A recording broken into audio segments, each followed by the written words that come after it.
Welcome to today's historical deep dive. You've never seen a toothbrush. You believe demons live in fog. Your town blames goats for the plague.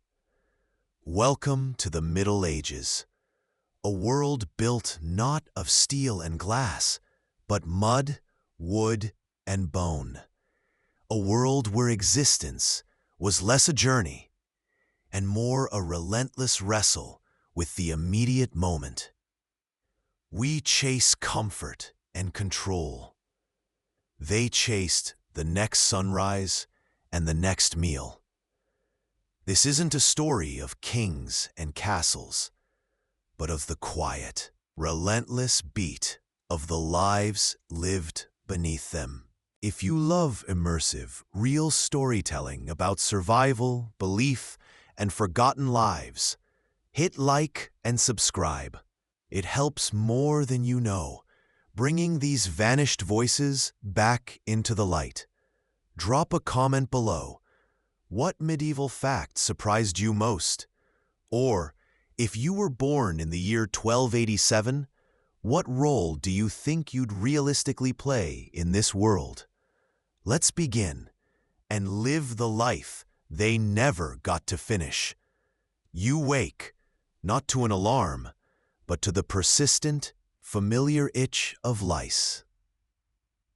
It's a low-grade distraction, a constant companion you've long since stopped truly fighting, merely managing.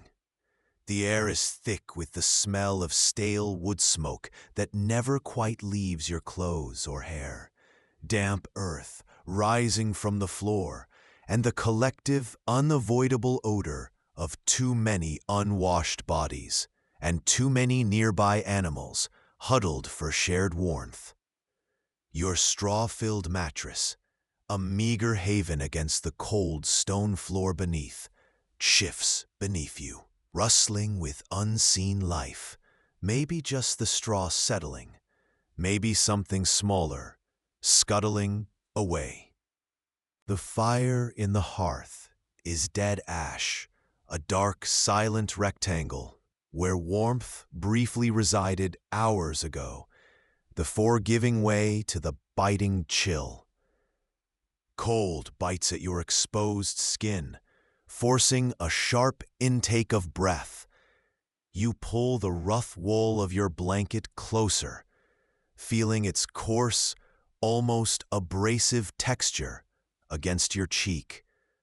A texture that holds the ingrained dirt, sweat, and countless nameless particles of weeks, perhaps months, since it last saw anything resembling cleaning. Your hands, cracked, calloused, and permanently grimy from labor, fumble in the semi-darkness for your roughly woven tunic.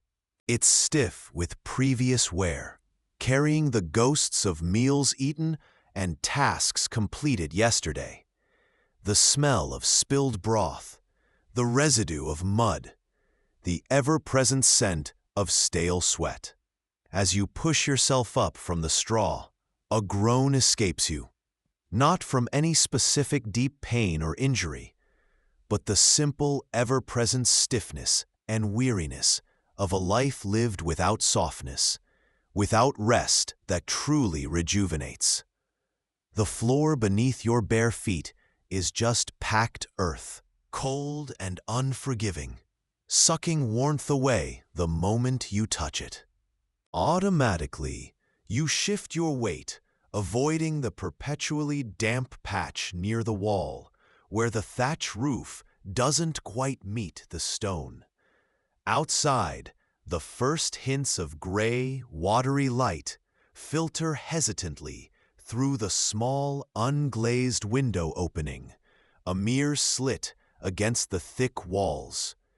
It's accompanied not by birdsong, but the familiar sounds of nearby stirring animals, a lowing cow, a clucking hen, and the sharp, hacking cough of a neighbor, a sound that echoes through the thin walls and serves as a stark, daily reminder of the fragility of breath. This isn't just a house. It's typically a single room, shared intimately with parents, maybe siblings, and the constant, infuriating drone of flies, which seem to persist even in the chillier months, drawn to the omnipresent odors. The concept of personal space is as foreign as the idea of clean linen for daily wear. Your immediate, driving need isn't cleanliness. That's a luxury beyond conception. It's warmth and sustenance. Hygiene, as you understand it, is a different beast entirely. Less about the abstract idea of being clean, and more about pragmatism, avoiding the most obvious, overwhelming stink, or picking off the most visible, biting pests. This dawn, like every dawn before it, is a visceral reminder that comfort is not promised. Survival is the only agenda item on the day's list. We in the modern world find it easy to romanticize the castles, the knights, the distant clang of bells, but the reality of life for most began with the cold, the smell, and the itch. Before you even stepped into the day's labor, we chase away discomfort with sprays, disinfectants, and climate control, constantly adjusting our environment. They simply accepted it as the baseline of existence, a constant, low-grade hum of physical challenge, a state of being as natural as the turning of the seasons or the relentless cycle of birth and death. You wake in darkness. The fire is out, a dying ember hinting at the warmth that was. Beside you, your youngest coughs again. The air is thick with the smell of damp earth, stale breath, and the persistent funk of bodies that haven't known true cleanliness in generations. There is no elaborate bathroom routine waiting for you. Your first act upon rising, if you feel the need, is a quick squat outside the dwelling, adding to the communal scent profile of your tiny, huddled village. The chill bites at your skin, sharp and unwelcome. Inside, the cold embraces you fully. If you bother, a wooden bowl sits on a rough-hewn stool. It holds water collected yesterday, pulled from the well or stream. It's cloudy, probably carrying the silt stirred up by feet and livestock, certainly chilled. You might splash a handful on your face, not to cleanse it, the thought is almost alien, but perhaps to shock yourself awake, to loosen the crust from your eyes that gathered during sleep. You don't dip your hands in, they'll be plunged into dirt, muck, and the rough textures of labor soon enough anyway. There's no soap for this, not for the likes of you. Soap exists, yes, alchemical mixtures made from rendered animal fats and harsh lye. But it's a luxury reserved for the wealthy, rough on the skin, and costly beyond your meager means. For most, the morning wash is little more than spitting into your cupped hands and rubbing the spittle across your face, maybe wiping your eyes or nose with the back of a wrist. And your teeth? They are a lost cause anyway, aren't they? You might rub your gums with a rough cloth, if you possess one, or just use a calloused finger, trying to dislodge whatever bits of gruel clung through the night. Perhaps you chew on a twig, if you found a suitable one yesterday. Dental decay and loss are simply facts of life, gnawing away at you year by year, leaving gaps and aches that are just another burden to carry by adulthood. This brief, perfunctory act highlights a core difference in worldview, stark as a winter skeleton. Cleanliness isn't next to godliness. It's a practical impossibility for most, a state reserved, perhaps, for saints undergoing ascetic trials, or, more surely, for the dead, washed and prepared for their final rest. Your personal state of perpetual slight grime, the dull sheen on your skin, the scent clinging to your clothes, is simply the human condition, an unavoidable consequence of life itself. Reflect on your own morning routine now. The endless supply of hot water, the array of scented products, the clean towels. It's not just about health. It's a ritual of self-definition, a daily assertion of control over the physical world that the medieval person couldn't even begin to conceive. Their ritual was basic survival against the tide of the world. Yours is comfort and presentation, a small daily miracle they could only dream of in their dirt-caked lives. Twice a day, sometimes 3, the journey begins. Not a tap turned, but a trek. To the village well, if you are lucky enough to live near one. Or maybe the stream, slick with mud, where livestock drink downstream of the tannery. You cradle the heavy wooden bucket, its iron rings cold against your palms, little Ilara shuffling along beside you, her tiny hands eager to help carry nothing. The well is a dark mouth in the earth, lined with ancient stones, cool air rising from its depths. You lower the bucket, the rope biting your hands, the splash echoing hollowly below. Haul it up. Slow, back-aching work. Water sloshing. Precious drops spilled, mourned like tiny deaths. This water is life. For drinking, for the thin gruel, for the single cup used to wash a fresh wound before it festers. It is used sparingly, each ladleful a treasure. But this source of life is also a dark mirror, reflecting death. The well, sunk deep into the ground, drinks from the same earth that absorbs everything else. The rain that washes animal waste from the fields into the stream. That same stream feeds the groundwater near the well, the poorly dug privy pit just outside the village edge. Its contents seep down, joining the hidden flow. You might see it, a gray scum on the surface of the stream, the faint, sickly smell near the wellhead on a hot day. Once, downstream, you saw the bloated body of a dog snagged on reeds. Yet you drink. There is no other choice. No understanding exists of unseen evils lurking in the clear liquid. No concept of boiling away demons too small to see.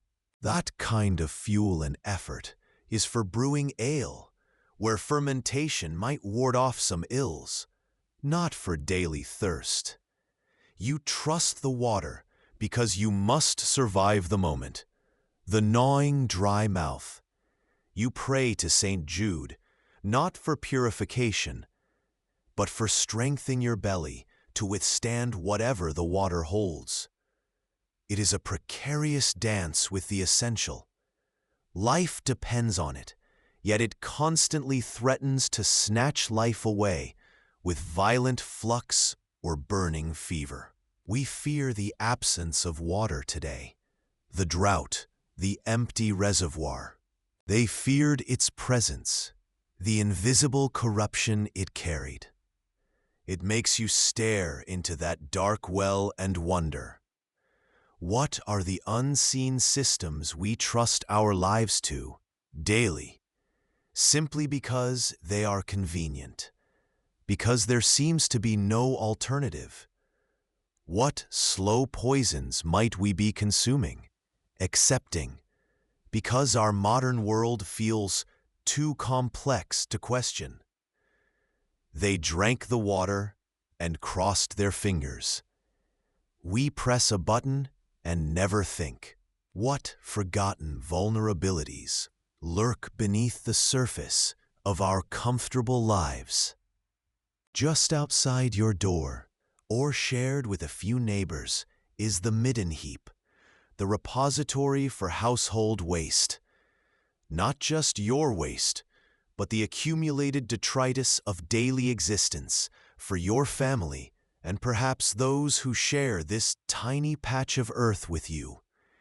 You step out in the gray light of dawn, the damp air doing little to dissipate the low, constant assault on your nostrils. This is the scent of life, death, and everything in between, composting together. It's a living, breathing mound. In the summer, it buzzes with 1,000 flies, a dark cloud shifting over the surface. In the cold, a faint steam rises, a ghostly breath from the decay within. Food scraps, gnawed bones discarded by the dogs, ash scraped from the hearth, straw bedding finally changed after months of use. Human waste if you're not simply using the nearby field or stream, and often, even if you are. And animal manure from your few precious livestock, chickens, a pig perhaps, a cow. It all ends up here, a chaotic, smelly monument to your family's consumption and production. The smell is a constant presence, a low hum beneath the scent of wood smoke and damp earth, particularly if the wind shifts towards your dwelling. It's an unavoidable reality, a fact of life, as certain as the changing seasons or the sound of the village bell. But this isn't just waste, it's also valuable. A surprising insight, perhaps, to modern sensibilities, but utterly fundamental here. This foul, festering mound is the source of future food. The organic matter, slowly breaking down, will eventually be shoveled out, a chore no one relishes, and spread onto the meager fields you cultivate. It's the return of nutrients to the soil, the vital fertilizer needed to coax another harvest from tired earth. The source of foul odor is also, undeniably, the source of future life. This practical, cyclical view of waste is far removed from our modern desire to make waste disappear, whisked away through complex systems of pipes, hidden in distant landfills, or processed in unseen plants. For the medieval villager, waste was a tangible, unavoidable part of the local ecosystem, offensive to the nose, but absolutely necessary for survival. There's a certain irony here. The very thing that offends your senses is what keeps you alive. The midden is a stark, smelly reminder of the absolute lack of separation between human life and natural processes.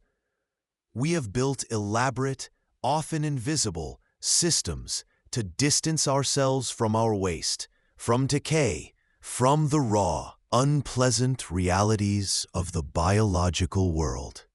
They lived intimately with it, every single day. Their survival wasn't about transcending nature, but about working with it, even its most unpleasant aspects. It makes you question what we lose when we make these fundamental processes invisible. What is the cost of our comfort, our cleanliness, our distance? Perhaps it's a connection to the true cycle of life and decay, a tangible sense of the resources we consume and discard. Perhaps it's a humility that comes from living cheek by jowl with the messy reality of existence. Ask yourself, could you live with this constant sensory reminder of where things come from and where they must eventually go? Or would you yearn for the unseen, the systems that make the unpleasant simply disappear? The sudden urge hits you like a hammer blow, sharp and undeniable. There are no hushed tricks down dimly lit hallways, no wooden doors clicked shut, no porcelain thrones. For you, and for most souls scratching a living from this hard earth, the latrine is the nearest patch of tall grass, the muddy bank of the stream that also serves for washing clothes and watering stock, or perhaps a specific, well-trod spot downwind from the midden heap. You duck behind a gnarled oak, or perhaps simply walk a short distance into the field, pulling up rough woolen layers or lifting skirts. There is no expectation of solitude here. Others might pass by, glance, and keep walking. This fundamental, inescapable act of biology is performed openly, exposed to the bite of the wind, the buzz of flies drawn by the smells, the indifferent gaze of neighbors. It is a simple fact of shared existence, as common and unremarkable as drawing water from the well or splitting firewood. Some villages, if slightly more organized, or larger manor houses might have designated communal pretties. These are rarely more than simple wooden structures, often without walls high enough for true concealment, built over a deep pit. People queue, take their turn over the chasm, and the pit accepts the offering, day after day, year after year. These pits are almost never emptied, becoming stagnant, festering cesspools that inevitably leach their foul contents into the surrounding soil and, critically, into the groundwater that feeds springs and wells. A quiet irony, the attempt at a collective solution often exacerbates the problem, a breeding ground for the invisible humors and corrupt airs believed to bring sickness. Even the Lord, elevated as he is, deals with this need in ways we'd find abhorrent. His castle boasts garter robes, chutes built into the thick stone walls, allowing the occupant of an upper chamber a measure of architectural privacy. But the discharge?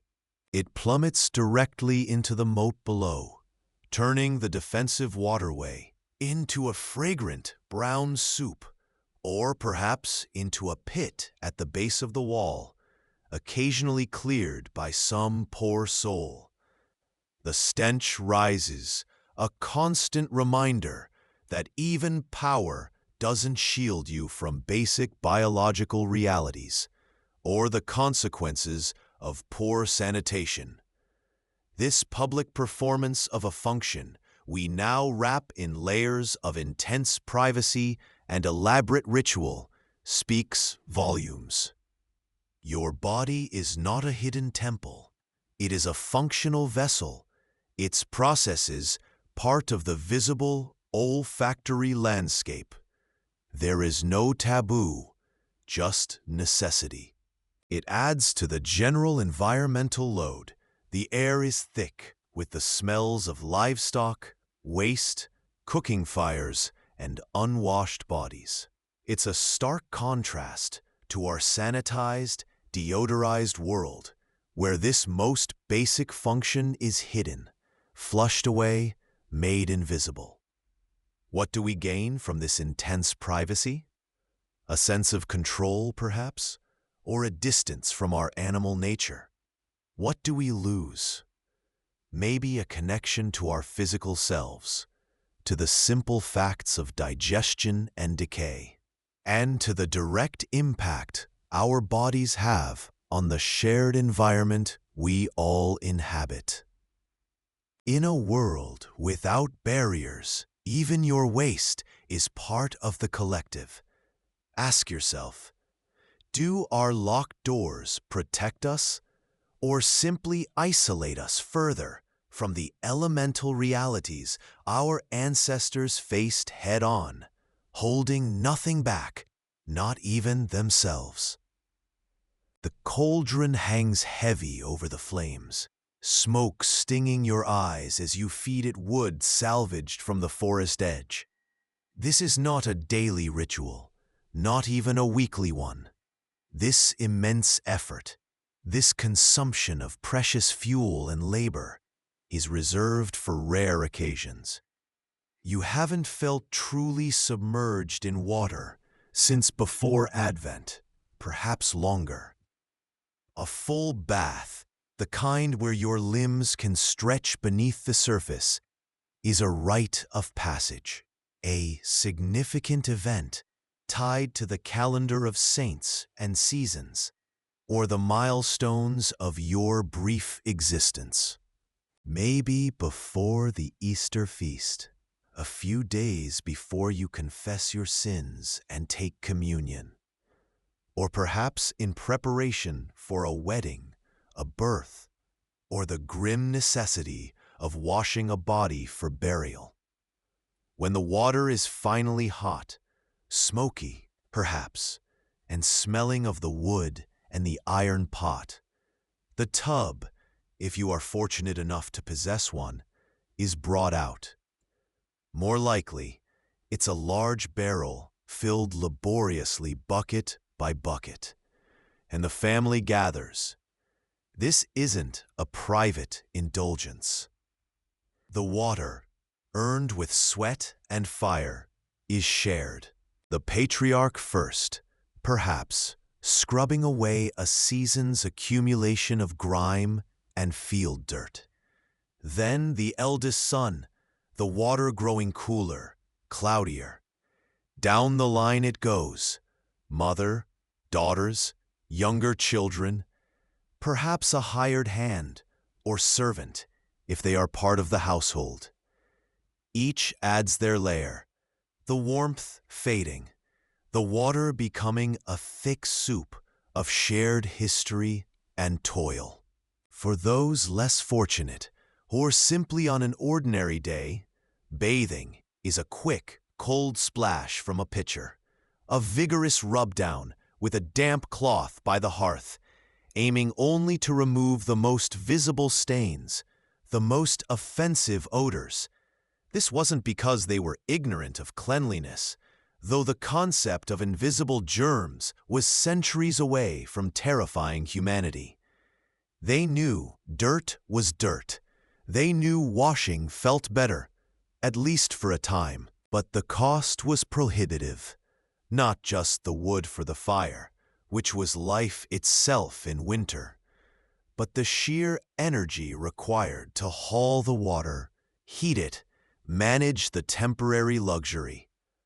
Cleanliness, in their world, was a social performance, a fleeting state achieved for a specific purpose. To be presentable at the Sunday Mass, to receive a guest of higher status, to feel briefly refreshed before the cycle of labor began anew. It wasn't the constant, relentless war against the microbial world we wage today, armed with soaps and sanitizers and endless hot water on demand. Consider your own life. How much water rushes down your drain each morning? How much energy is expended, unseen, to heat it instantly? You spend minutes, perhaps half an hour, cocooned in steam and scent, emerging feeling utterly refreshed, utterly clean. They spent hours preparing for a few shared moments in increasingly tepid, murky water, an event that happened perhaps twice a year.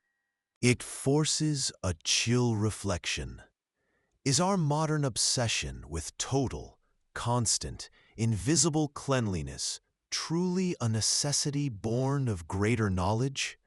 Or is it a comfort, a ritual against a phantom enemy, a neurosis built on ease and abundance? They found comfort in a state of being we would find unimaginable, accepting a level of dirt we deem unbearable. What battle are we truly fighting when we turn the tap? Is it necessity or just a different kind of fear? The air inside is thick with steam. The smell of damp wool, sweat, and cheap soap mingling with something vaguely herbal, trying to mask the underlying funk. You push past the heavy curtain, blinking in the dim light filtering through high, grimy windows. Before you, the main pool, a large stone basin filled with water that looks less than pristine, teeming with bodies. This is the bathhouse, if you live in a town large enough to afford such a luxury. A relic of older times, or imported from lands further east. It's not the quiet, private soak you might imagine. It's a marketplace of flesh and talk. Merchants haggle deals while submerged to their waists. Laborers groan as they soak aching muscles. Maybe even a few less reputable figures lurk in the steam-filled corners. Women often have separate times or separate pools, but the principle is the same. You are not alone. The water, warm but cloudy, is a communal soup. It was heated this morning, perhaps, and several dozen people have already shared it. Fresh water is expensive. Hauling wood for heating is labor. So the water is used and reused until the day ends or it becomes truly unbearable. The goal isn't absolute sterility, a concept utterly alien to this age, but the washing away of visible dirt, the loosening of grime ingrained by physical labor and dust. It's about shedding the superficial filth, not eradicating the microscopic terrors you cannot see, but which claim lives daily, indiscriminately as the plague bell tolls. It's a different baseline of existence, one where the immediate discomfort or faint risk of shared fluids is secondary to the rare pleasure of warm water on weary limbs and the chance to conduct business or simply gossip outside the home. Was this communal dip a path to hygiene, or just a different way of being dirty together? The answer is complex, stained, like the bathwater itself. It was hygiene, relative to the alternative of perpetual grime. It was social lubrication. It was a class marker for the vast majority, the rural poor. A stream or a bucket in the yard was all they ever knew of cleansing. This shared, murky warmth was for the fortunate, a fleeting pleasure bought at a price, a momentary reprieve from the cold, hard dirt of life.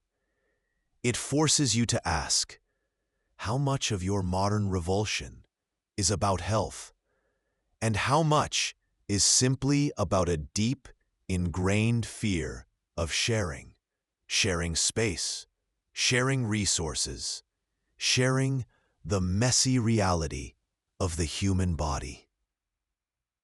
The itch begins subtle, a whisper against the skin, then grows into a persistent, maddening hum. You scratch your scalp, rake fingernails across your arms beneath the homespun wool. It's a physical constant, as familiar as the ache in your joints from a long day, or the rumble of hunger in your gut. You are never truly alone. Your body, your clothes, the straw beneath you at night are kingdoms for legions of unseen, tiny lives. Lice, fat and slow, cling stubbornly to hair and seams. Fleas, quick and relentless, leave burning welts that blossom into angry red bumps. Everyone scratches. It is the silent, shared rhythm of daily existence. Delousing is not a private shame, but a communal, pragmatic necessity. Sit by the low firelight after vespers, the scent of woodsmoke thick in the air, and you might see a mother patiently picking through her child's tangled hair, her thumbs and forefingers, sharp and precise, plucking the tiny bodies. The satisfying pop as you crush a louse between your nails is a small victory in a never-ending war. A spouse might kneel before the other, meticulously scanning seams in a tunic or shift, hunting the sluggish crawlers. This isn't affection exactly, but a necessary intimate cooperation against the shared invaders. Fleas are the harder foe, their leaps defying capture, their bites leaving a lasting fiery sting that can fester if not tended. You feel them everywhere, a constant irritation that wears down the spirit just as it wears down the body. These tiny creatures, feeding on your blood, are more than just annoying. They are silent carriers, ferries for sickness that can sweep through a village like God's own wrath. But you don't know this. How could you? You blame the bad air that hangs heavy before a storm, the malign influence of a neighbor's ill will, the wrath of a displeased saint, or simply God's mysterious, often terrifying will. The notion that illness rides on the back of a flea or breeds in the stomach of a louse is utterly alien. You see the vermin, you feel their presence, you try to manage them, but you do not connect them to the sudden fever that takes your child, or the plague that empties houses and rings the death bells. This constant, physical cohabitation with parasites forces you to confront the raw, unvarnished truth. Your body is porous, vulnerable, a host like any other. They were simply part of the ecosystem of being human, as much a fact of life as the changing seasons or the need for the harvest. Contrast this with your own world's quiet panic at the whisper of a single bedbug or a head louse outbreak in a school.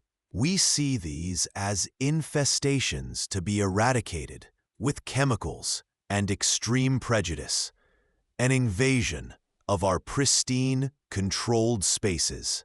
They saw them as persistent companions, managed with diligent, if often losing, effort, an accepted part of the teeming world. Ask yourself, did their acceptance come from ignorance or from a deeper, perhaps harder one, understanding of their place in a world where absolute control was a privilege granted only to God, not man? It strips away our illusion of modern mastery and forces us to confront our own enduring fragility. reminding us that even in a world of supposed clean triumphs, we are still just bags of blood and bone, perpetually living alongside life that seeks to consume us. Your rough wool tunic scratches against your skin. It's the same tunic you wore yesterday, the day before that, and every day for the past month, maybe longer. The linen undergarment offers little respite, clinging damply in the places where sweat gathers. These aren't clothes you choose based on the day's mood or the latest fashion whim.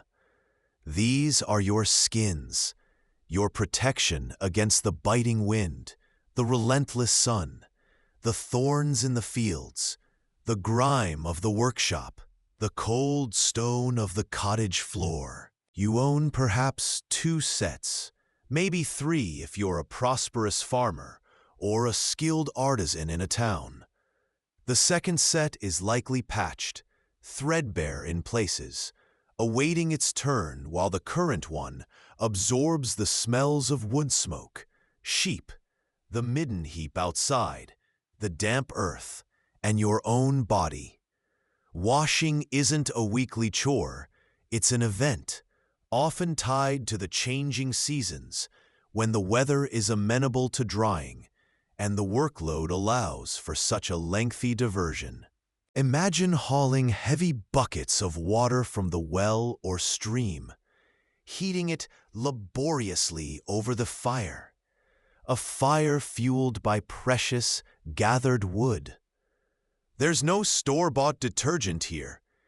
If you're lucky, you have a bit of tallow-based soap, but more often, you rely on lye leached from wood ashes, harsh, alkaline, effective, but unforgiving on both fabric and skin.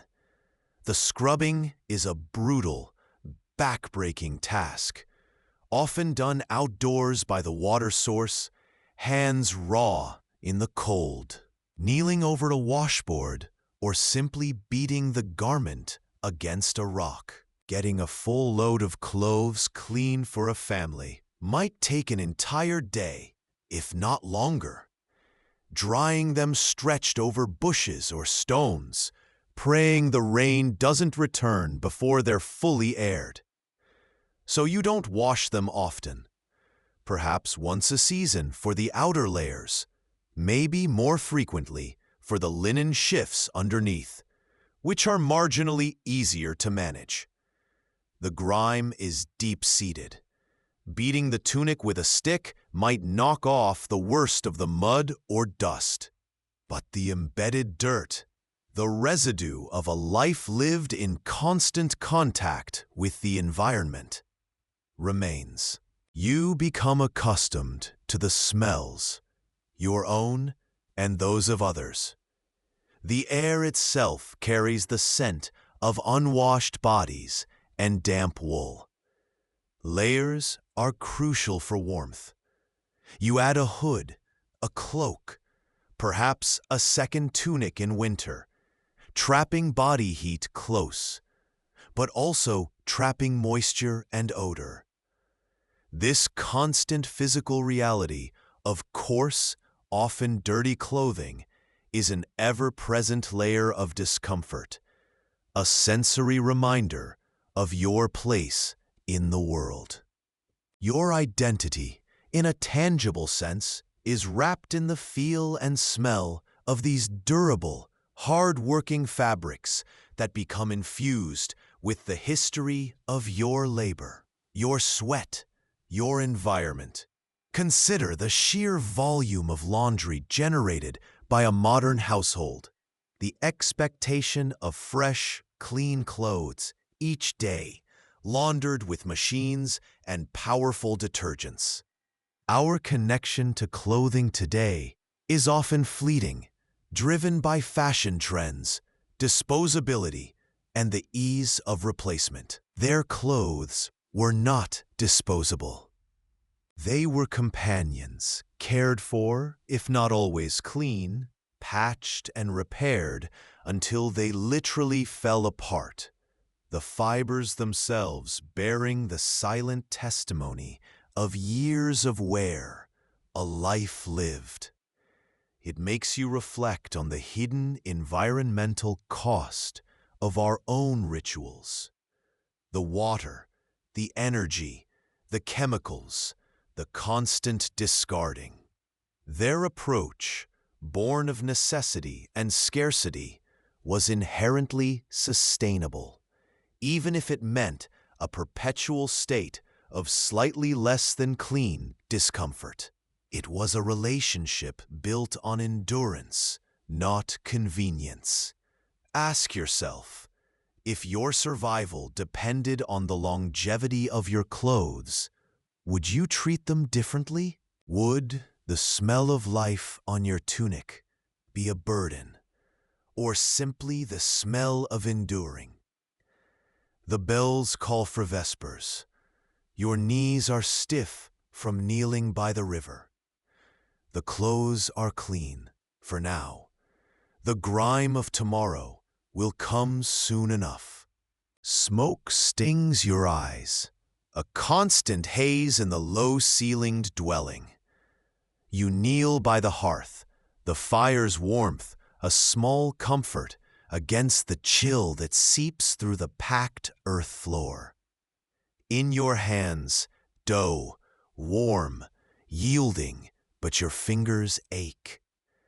They were pulling weeds hours ago, then mending a ripped fleece, then scooping privy waste for the garden patch. No matter, the dough needs kneading. Across from you, your eldest is hacking at a hunk of salt-cured pork with a knife worn smooth with use. The blade glints dull in the firelight. She pauses, wipes the grease and clinging scraps onto her rough linen apron, and continues. The concept of washing the knife with hot, soapy water after each use isn't just impractical, it's unimaginable. Water is precious. Soap is a luxury used sparingly on bodies and fine linens, not metal tools destined for the pot. The air buzzes with flies, thickest around the simple table where chopped root vegetables sit in an unwashed wooden bowl. A few land on the pork, on the dough, on your hands. You swat them away. A futile, endless battle. There's a large iron pot hanging over the fire, stained black with generations of soot and previous meals. After cooking, it will be scraped clean with a wooden paddle or a handful of straw, maybe rinsed with cold water if you're feeling diligent. But scrubbing, with something abrasive and hot water that kills unseen things, that knowledge belongs to a future world, a fantasy of ease. Your mother used this pot, and her mother before her. It has served, mostly. Storing food is a daily fight against decay. What isn't eaten immediately is dried by the fire's heat, smoked in the rafters, or layered with precious salt. Yet spoilage is a familiar, unwelcome visitor. Sometimes a loaf of bread shows green patches. You simply cut away the moldy parts. Sometimes meat takes on a grayish hue and a faint off smell. You hope cooking it long and hot will kill whatever ails it. Washing a wilted vegetable or scraping dirt from a root is common sense, but you're merely addressing the visible. The unseen, the true architects of decay and disease, are completely beyond your understanding. And this is where the true terror lies, a constant, quiet companion to every meal, the sudden, inexplicable gut wrench, the fever that follows a seemingly harmless dish. Food poisoning is not a rare accident. It is a regular, often deadly threat. Its cause is a complete mystery. Was it the meat? The cheese? Was a sorcerer's curse laid upon your pot? Did you anger a saint? You chew slowly, pray inwardly, hoping this mouthful doesn't carry the unseen poison that could lay you low. Or worse, strike down a child.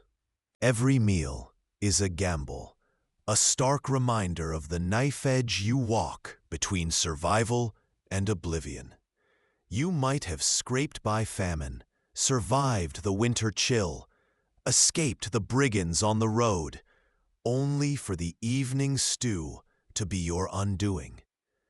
Ask yourself, looking at your gleaming kitchen surfaces, the hum of your refrigerator, the labels detailing ingredients and expiration dates, the hot water always ready.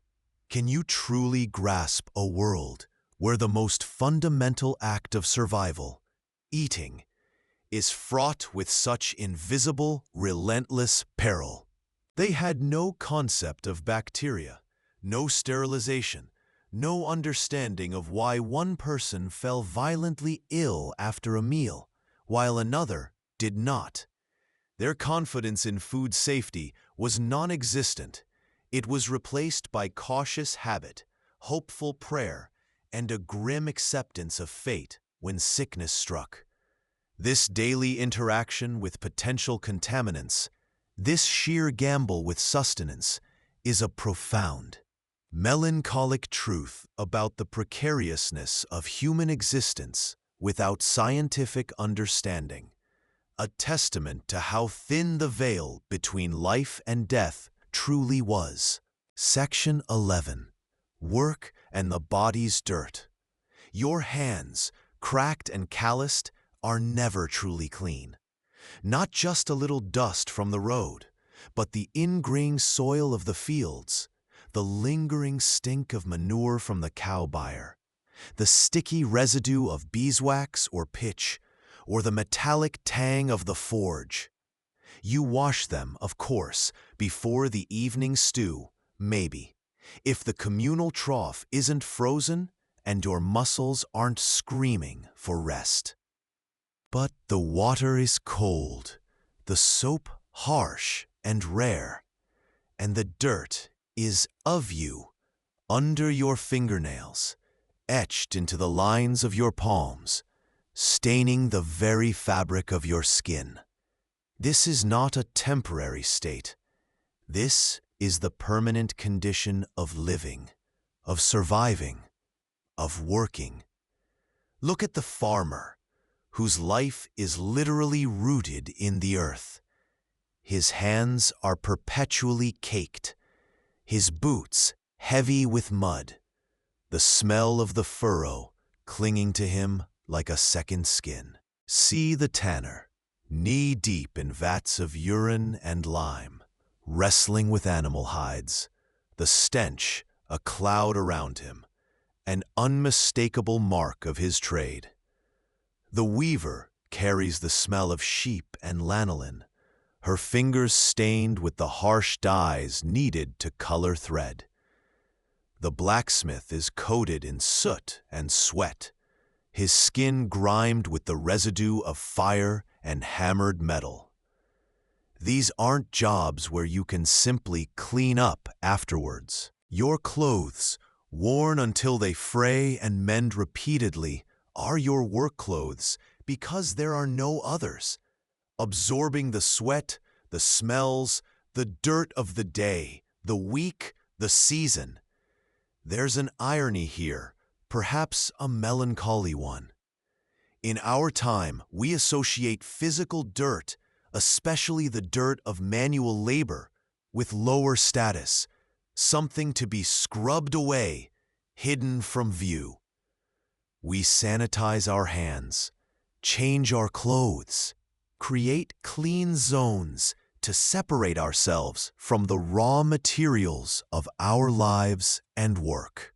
But for them, the dirt was unavoidable, a necessary consequence of engaging directly with the world to build, grow, and create. It was a visible testament to their effort, their connection to the soil they tilled, the animals they tended, the crafts they practiced. It was the scent of survival, the grime of honest toil. Pristine cleanliness would have been seen not just as impractical, but perhaps even a little alien, a sign of someone who didn't truly work, who wasn't fully integrated into the physical reality of the village or the manor.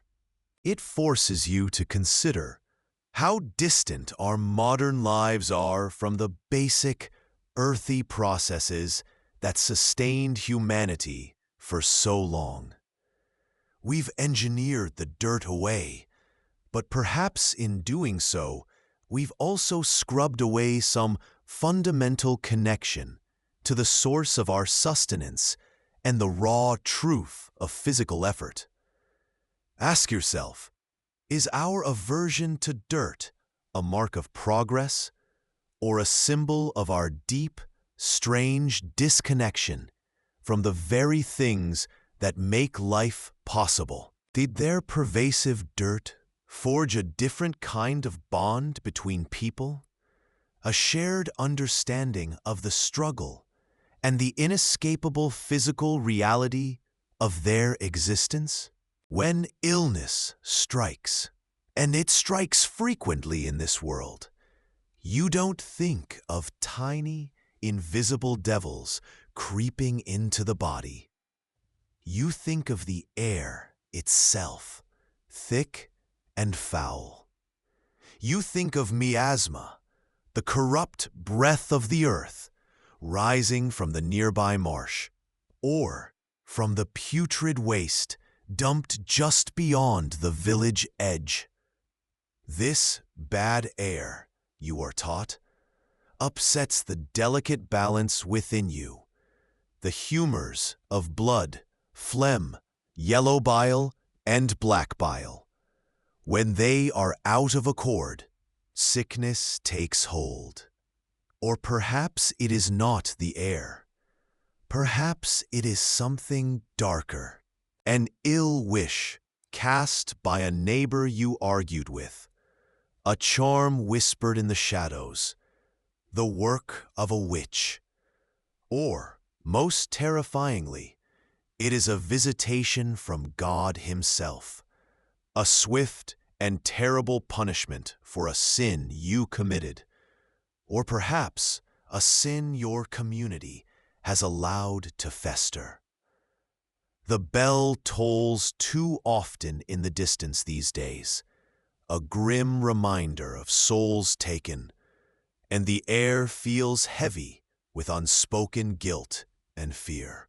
You see the fever burning in your child's eyes, the sweat beading on their forehead, and you search your own heart for transgression, bargaining with a God you cannot see for mercy you may not deserve. You seek help from the local wise woman or the barber surgeon. She might offer a brew of bitter herbs, a poultice of mashed roots and animal fat for the swelling, or a charm to ward off the evil influence. The barber might recommend bleeding, letting some of the excess blood flow from a vein to rebalance those rebellious humors.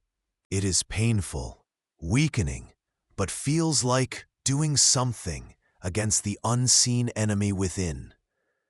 These remedies are passed down through generations, mixed with old superstitions and fragmented knowledge from texts you cannot read. There is no concept of cleanliness preventing sickness. In fact, bathing too much is sometimes seen as opening the pores to the bad air. When the great mortality swept through years ago, it was like the sky had fallen. People bled from places they shouldn't bleed, died within days, and the fear was a palpable thing, heavier than any fog. Priests died administering last rites. Doctors died trying crude remedies. No one understood why some lived and some died, why it spread so fast. It was surely God's wrath, the end times announced by terrible signs. You saw neighbors barricading doors, abandoning the sick, the bonds of community snapping under the strain. You did not connect the plague to the rats that scurried everywhere, to the fleas that bit you daily. How could you? The cause was invisible, unknowable, and unstoppable. This sheer lack of understanding, this blind fight against an enemy you couldn't name or see, defines the terror. Your resilience is not in combating the source of suffering, but in enduring the suffering itself, clinging to fragmented hope, a prayer, a worn relic, a desperate folk cure. Consider the sheer awesome power of scientific knowledge we wield today. We identify invaders under microscopes, map their genetic code, fight them with tailor-made molecules and vaccines. We understand the invisible links between sanitation and health. They faced the same enemies blindfolded. Their only weapons, faith, desperation, and luck. Ask yourself, in our age of knowledge, are there still forces, unseen and incomprehensible, shaping our lives and fears? What essential truths about existence do we remain utterly blind to? The air is never neutral. Your nose is a constant companion, working overtime in this world where every gust tells a story. You breathe in the complex tapestry of scents woven from daily existence. The sharp tang of wood smoke rising from hearths, mingling with the heavy, undeniable aroma of animal manure clinging to boots and fields. There is the ever-present human smell, a blend of sweat and unwashed bodies, a collective musk of proximity. Over this drift the scents of cooking, the savory promise of a stew bubbling over the fire, sometimes the sour, sickly smell of spoiled scraps tossed carelessly. Down by the tannery, the stench of curing hides is eye-watering, a raw, chemical assault. Nearby, the malty, yeasty air of brewing ale offers a moment of rustic pleasure. But lurking beneath are the foul currents from stagnant water in drainage ditches and the open drains that crisscross the lanes, carrying away refuse. It is a world steeped in the olfactory. Yet, among the harsh realities, there are fleeting graces. The sweet perfume of flowering herbs, crushed underfoot or gathered for medicinal use. The rich, warm scent of baking bread wafting from the communal oven. A smell that speaks of survival and simple sustenance. In a church, for the few who can afford them, beeswax candles offer a clean, honeyed aroma, a contrast to the tallow candles used elsewhere that leave a greasy, animal smell in the air. But these pleasant notes are often drowned out. You grow accustomed to the dominant tones, the earthy, bodily, often simply foul medley. This is not just odor. It is the smell of life, raw and unfiltered. It is the smell of community, of labor, of the very earth you walk upon. For the wealthy, perfumes exist: musk, civet, ambergris, floral waters. But they are expensive luxuries, used less to eliminate odor than to mask it with another, often equally potent and overpowering scent.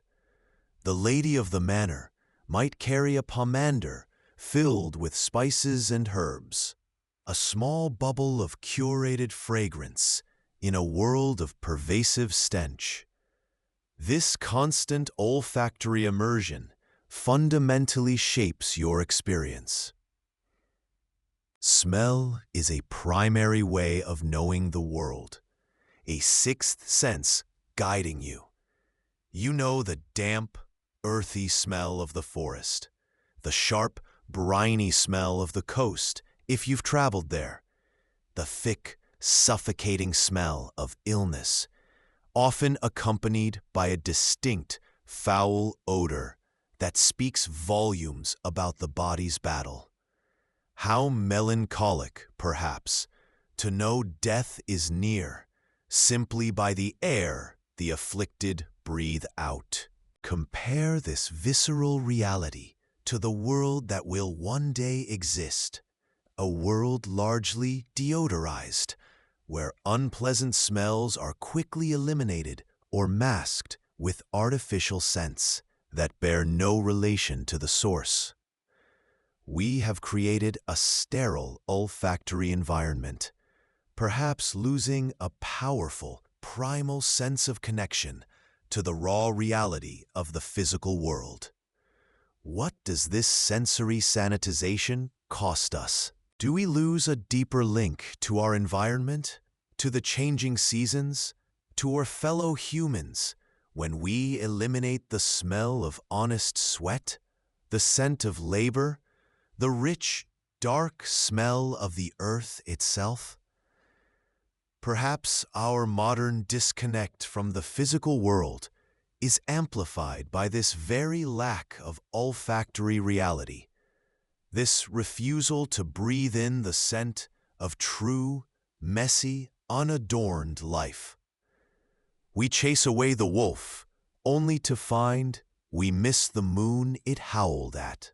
The latch lifts with a groan, and you step out, not onto clean paving stones, but into a shared environment of deep, yielding grime. This is the medieval street, a place where private needs bleed into public space, and where the boundary between human habitation and animal pen blurs into a single, pungent reality. The village path outside your door is less a road and more a trough of mud, rutted by cartwheels and trampled by generations of feet, both human and animal. Every step requires calculation, avoiding not just the deepest puddles from last night's rain, but the fresh, steaming piles left by the neighbor's ox or a stray pig. In town, it's a different beast entirely, but no less filthy. Streets are narrow canyons between tall, timbered buildings, rarely seeing direct sunlight. They are not paved. They are simply the ground, compressed by countless shoes and hooves, serving simultaneously as pathways and open conduits for waste. Look up. From an upper window, a chamber pot empties with a splash onto the ground below. You flinch, stepping back quickly. This is commonplace.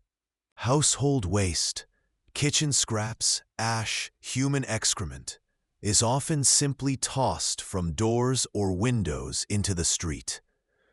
There is no garbage collection, no municipal sanitation department.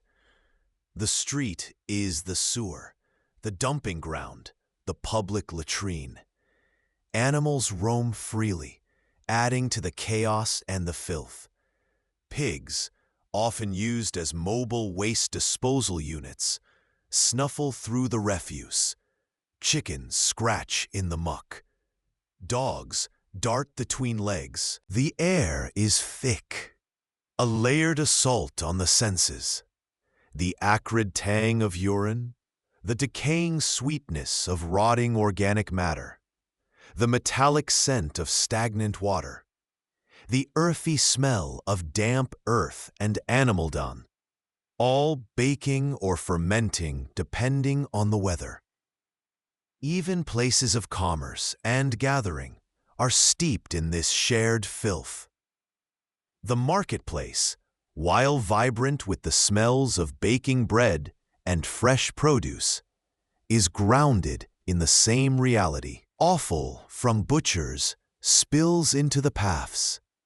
Animal droppings are everywhere. The air here is a concentrated essence of the entire town's output, a noxious perfume that simply is the smell of urban life. You learn to navigate this world with a practiced economy of movement. Your eyes scan the ground constantly. Your boots, if you are lucky enough to own them, become caked with layers of this communal dirt. Bare feet or simple leather shoes are a constant risk. Cuts and scrapes become channels for the unseen dangers lurking in the muck. Rain, far from cleansing, often merely redistributes the filth, washing it from higher ground to lower, creating swirling eddies of brown, fetid water that linger for days. This lack of clean public space is more than just an inconvenience. It is a physical embodiment of the communal aspect of life, but in a harsh, unforgiving way. The lack of individual hygiene, the sheer output of daily existence, spills outwards, merging into a shared environment that impacts everyone, regardless of status within the community.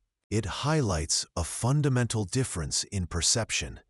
Hygiene was largely a personal or household concern, focused on the immediate body or dwelling. The idea of a collective responsibility for cleaning and maintaining the shared environment, the street that everyone used, simply didn't exist in the way we understand it today.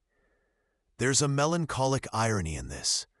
They built magnificent cathedrals, crafted intricate tapestries, believed in a structured universe, governed by divine law and saintly intercession. Yet the very ground they walked on was a breeding ground for pestilence they couldn't comprehend. Their beliefs about sickness often centered on humors, divine punishment, or bad air, miasma, which, while intuitively linking illness to foul smells and places, missed the microscopic culprits thriving in the very filth they accepted as normal. They prayed for deliverance from plagues carried on the wind, never suspecting the enemy teemed beneath their very feet. Reflect for a moment on your own expectations. Paved streets, sidewalks, trash cans on corners, street sweepers, underground sewage systems, public restrooms. These are not natural occurrences. They are the result of centuries of slow collective action, technological advancement, and a fundamental shift in understanding the link between environment and health. They represent an agreement to share the responsibility of keeping the public space clean, a modern miracle of communal infrastructure. The medieval street reveals a world where the boundary between private and public, between human and animal waste, was not just blurred, but virtually non-existent. It was a visceral, ever-present reminder that health, comfort, and even basic dignity were intensely personal struggles, waged daily within a profoundly challenging, shared environment. It makes you wonder, how much of their resilience was learned?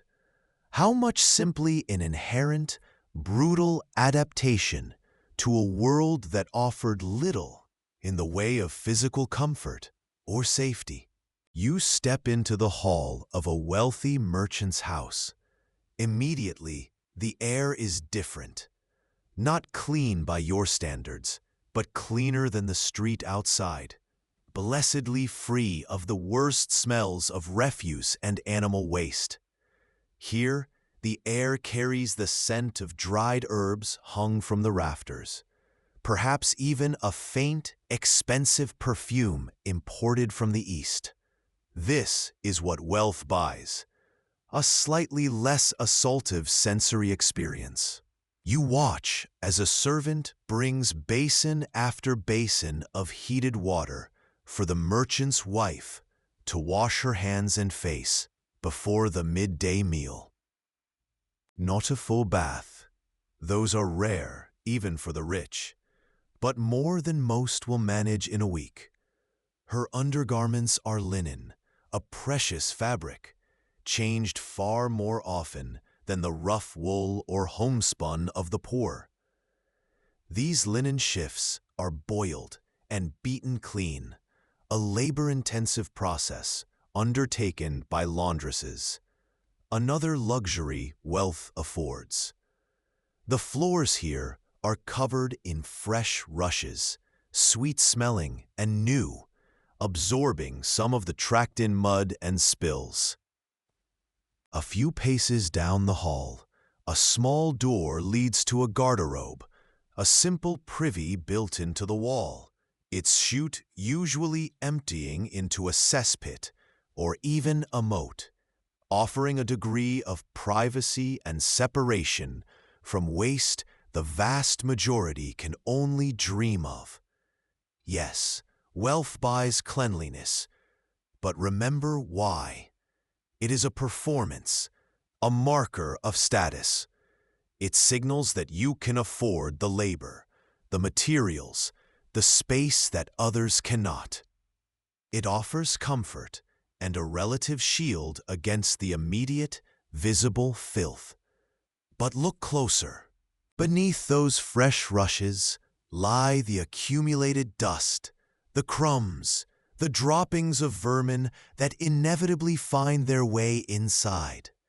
The garderobe, while convenient, is still a direct connection to human waste, a breeding ground for the very things you cannot see. The heated water, while soothing, comes from a well or river potentially contaminated upstream. That expensive perfume? It masks odors, but it doesn't kill the invisible miasma they still fear brings sickness. Here is the profound, tragic irony. Even at this pinnacle of medieval society, bathed relatively, perfumed, wearing clean linen, using a private privy, you are fundamentally vulnerable in ways a modern person cannot comprehend. You can afford the best food, but the milk still comes from a cow that drank questionable water. The meat might be handled by hands that carried disease. There is no understanding of microscopic life, no concept of germs. Your cleanliness is a shield against the perceived threats, bad smells, visible dirt, not the true, unseen killers. The king himself could fall ill from a simple cut that festers, a sickness that today is a minor inconvenience. All his wealth, all his power, all his servants could not buy him immunity from a world without antibiotics, without sanitation standards based on germ theory. Wealth could mitigate some discomfort, yes, could provide a slightly longer leash on life, perhaps, but it could not break the chain of cause and effect that linked their lives directly to the raw, unmanaged environment. It was a struggle against forces they did not understand. A battle where resources bought slightly better armor, but never the knowledge of where the true enemy lay. Ask yourself, does modern wealth truly buy perfect health and immunity, or merely different, more complex forms of the same illusion of control over vulnerability? You stand in the market square. The air is a thick, shifting tapestry of smells. Sour beer lees near the tavern, the sharp tang of animal hides from the tannery, the earthy, sweet stench of sewage running in the open channel, mingled with wood smoke, livestock dung, and the metallic hint of fresh blood from the butcher's block. If you arrived from our time, the assault on your senses would be overwhelming, nauseating. You might recoil, gag, feel the irrational urge to scrub your very skin clean. But for them, this was the air. This was the scent of living, working, surviving. This isn't a world scrubbed sterile. It's a world saturated with life, death, and everything in between. Yet they lived in it, day after day, year after year, generation after generation. How could they bear it without breaking? The answer lies in a simple, profound truth about the human animal. We adapt. Our senses recalibrate. The constant, pervasive odors cease to be an anomaly and become simply the baseline reality. The air smells like the world, and that's that. It's a testament to a resilience we rarely consider today, where a single unpleasant smell can send us searching for air fresheners and complaining bitterly. Their noses became attuned not to the absence of smell, but to subtle variations within the common miasma. A fresh breeze from the fields, perhaps, carrying the scent of damp earth and wild flowers, or the faint, welcome fragrance of incense wafting from the church.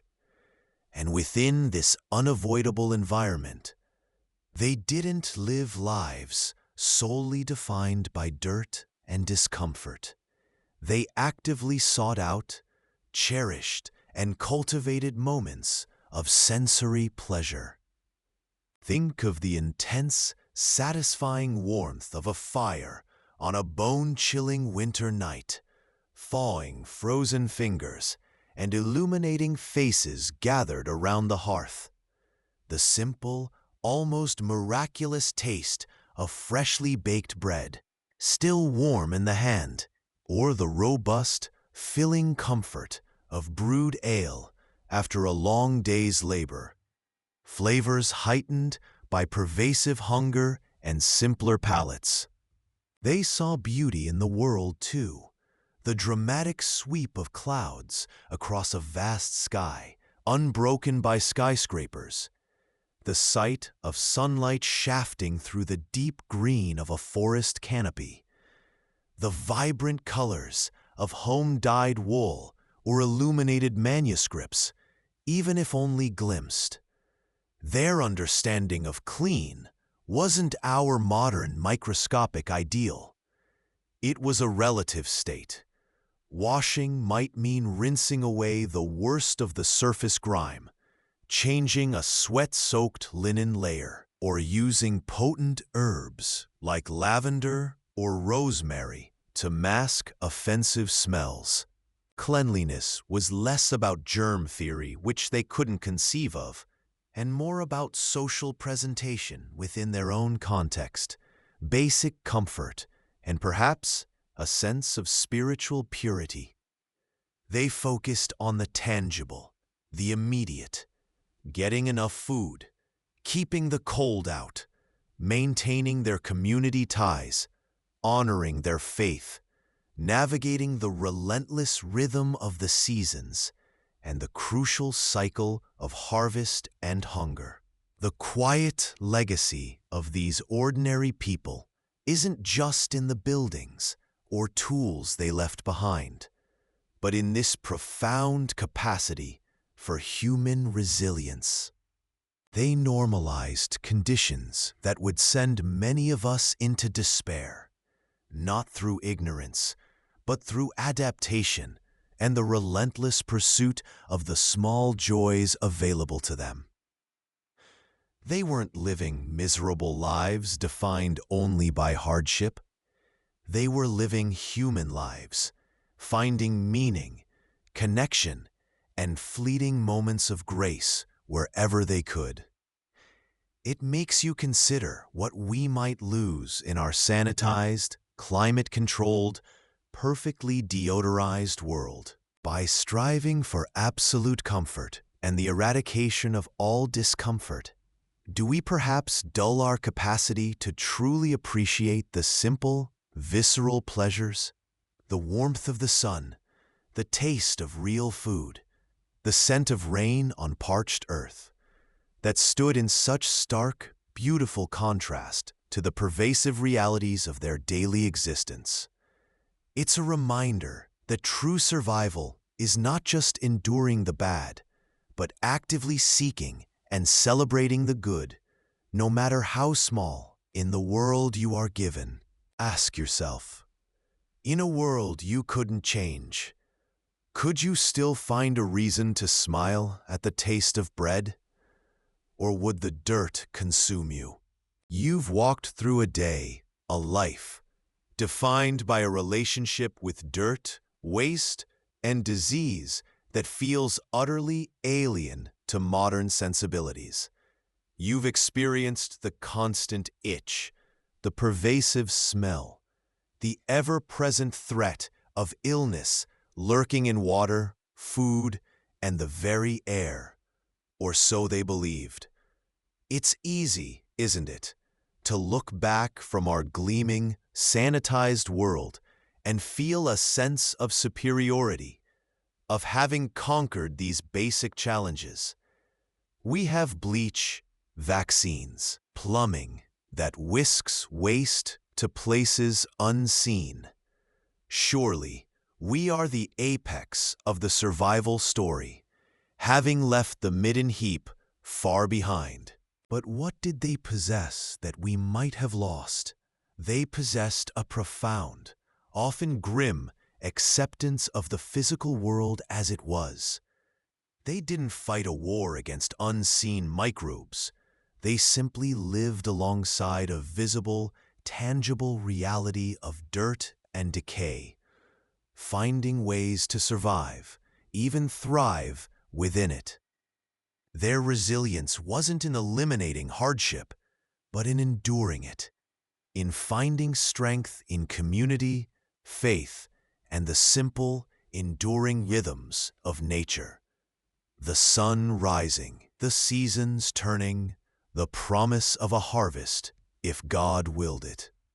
They feared the devil's breath in the night air, the wrath of God for their sins, the visible, terrifying horrors of famine and war that swept through populations like wildfire. We fear invisible viruses, environmental collapse on a global scale, the failure of abstract, complex systems we barely understand. Have we really evolved? Or have we just rebranded survival? We've traded the village midden heap for the vast anonymous landfill, the open drain running down the street for the hidden network of the sewage plant, the fear of miasma for the fear of germs we can't see but believe are everywhere. We've built layer upon layer of comfort and control, insulated ourselves from the raw cycles of life and death. But the underlying human vulnerability, the fear of the unseen, the desire for health, and the search for meaning amidst struggle remain as potent now as they were then. They lived intimately with the cycles of life and death, cleanliness and decay, in a way we can barely comprehend. The soil that grew their food was fertilized by the waste they produced. Birth was messy. Death was visible. Decay was a constant companion. And they endured. They planted their seeds in ground fertilized by waste, hoping, against all odds, for a harvest that would see them through the winter. They tended their sick with remedies of questionable efficacy, poultices of herbs, prayers whispered over fevered brows, leeches drawing bad blood, praying for recovery while knowing the village bells might soon toll. They lived short, hard lives, steeped in physical challenge, lives where hunger was a frequent visitor, and the cold an ever-present threat. And they loved, they grieved, they created, they believed. They feared the devil's breath, saw omens in every shadow, expected divine punishment for perceived sins, but still they planted in hope. Studying these lives, so different yet so fundamentally human, reminds us that resilience is not the absence of fear or hardship, but the capacity to act, to love, to believe, and to plant seeds anyway.